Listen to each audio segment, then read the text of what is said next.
All right, welcome to The Explainer. Today we're going to talk about something you use literally thousands of times a day, but probably never think about. I'm talking about your upper airway. It's this incredible unsung hero working 24/7 to keep you alive. So let's just jump right in with a question. What does something as common and, let's be honest, annoying as loud snoring have in common with a life-threatening emergency? Well, it might sound strange, but the answer to both, it all comes down to one critical highway inside your body.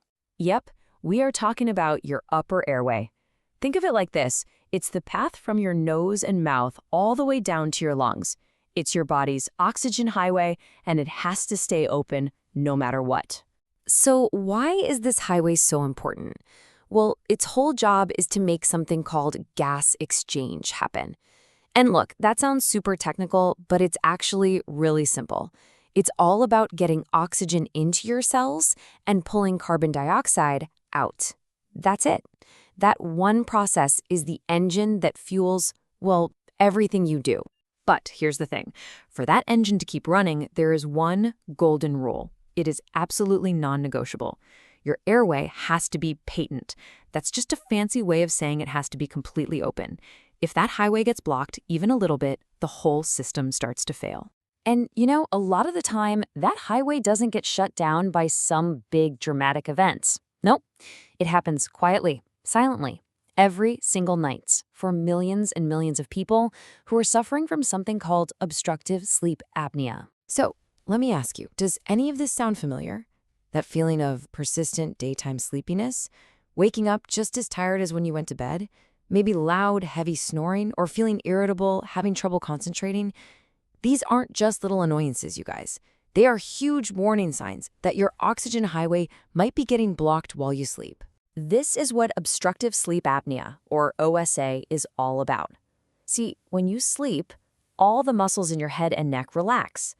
And for some people, that means their tongue or the soft tissue at the back of their throat, the soft palate, can actually fall back and completely seal off the airway. This literally stops them from breathing for 10 seconds, sometimes even longer, again and again, all night long. Okay, so just how big of a problem is this? Get ready for this number. An estimated 90%, that's 90, of adults with obstructive sleep apnea are completely undiagnosed. Just let that sink in for a second. The vast majority of people with this condition are living with all the consequences, day in and day out, without even knowing why. The good news is, finding out if you have it is actually a really clear process. It usually starts simple, with just a questionnaire about your sleep habits. If that raises some flags, you might do an at-home study. But for the final definitive answer, doctors use the gold standard. It's called a polysomnogram. Basically, it's an overnight study in a special lab where they track everything, your brain waves, your oxygen levels, muscle movement, you name it. Okay, so we've been talking about this chronic, silent blockage that happens at night. But what happens when that oxygen highway faces a sudden, total shutdown, an acute emergency? Right, these are the situations you see in movies, but they are very, very real. Choking on food is probably the one we all think of first, but a serious airway obstruction can also happen from facial trauma or severe swelling from a bad allergic reaction or burns. And here's one that might surprise you, and it's preventable. It can even be caused by thick secretions from poor oral hygiene. Okay, let's talk first aid. A severe nosebleed. It can be really scary, even if it's not a full obstruction. So here's what you do. This is critical. Sit upright and lean forward, not back, forward. This stops you from aspirating the blood. Then apply direct, steady pressure to the side of your nose for a solid 15 to 20 minutes. Don't let up. And for choking, knowing these steps for the abdominal thrust maneuver, what most of us call the Heimlich, is absolutely crucial. You get behind the person, make a fist, and put it right between their belly button and their rib cage. Then you grab that fist with your other hand and perform quick, sharp thrusts, inward and upward, until that object comes flying out. This action right here, it can literally be the difference between life and death.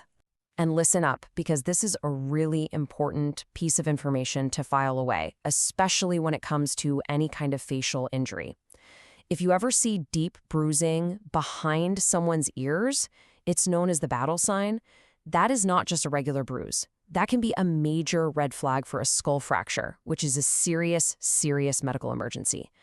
All right, so we've looked at all these ways the oxygen highway can get blocked, from the slow, chronic problems to the sudden, acute ones. So how do we clear the way forward? Let's dive into the incredible medical solutions that are keeping that highway wide open. When it comes to treating sleep apnea, you've basically got two main paths. The most common route, by far, is non-surgical. We're talking about devices that are super effective and you don't have to go under the knife. Then you have the surgical path. Now, this is usually reserved for very specific cases where there's a physical, anatomical problem, like, say, huge tonsils, that actually needs to be surgically corrected. And the undisputed hero of that non-surgical path is the CPAP machine. CPAP stands for Continuous Positive Airway Pressure. It sends a gentle stream of air through mask, and that air literally creates a little pillow or a splint that holds your airway open all night long so it can't collapse. And forget what you think you know about them. The new machines are super quiet and the masks are smaller and way more comfortable. The only catch? Adherence is key. You've got to use it every night to really slash those long-term health risks. But what about the absolute most severe conditions that can affect the airway, like head and neck cancer? I mean, here, the challenge for doctors is just immense. It's not just about getting rid of the cancer. It's about preserving a person's quality of life, their ability to live. And this quote really says it all. The focus of treatment is to remove or eradicate the cancer while preserving as much function as possible. It's not just about the cure. It's this incredibly delicate balance, trying to save as much of what makes us human as possible. The ability to speak, to eat, to connect with the people we love. And you see this amazing ingenuity most clearly after a really extreme surgery, like a total laryngectomy. Even after something that drastic, there is so much hope. It's incredible. Patients can learn to speak again, sometimes using just their own body, or with the help of these amazing little devices. It just goes to show you how resilient the human spirit truly is. So let's wrap this up. Your airway, it works for you over 20,000 times a day. 20,000 times. It's doing all that work in the background without you even noticing. So after everything we've talked about today, after seeing just how vital and how vulnerable it is, there's really only one question left to ask. Are you listening to what it's trying to tell you?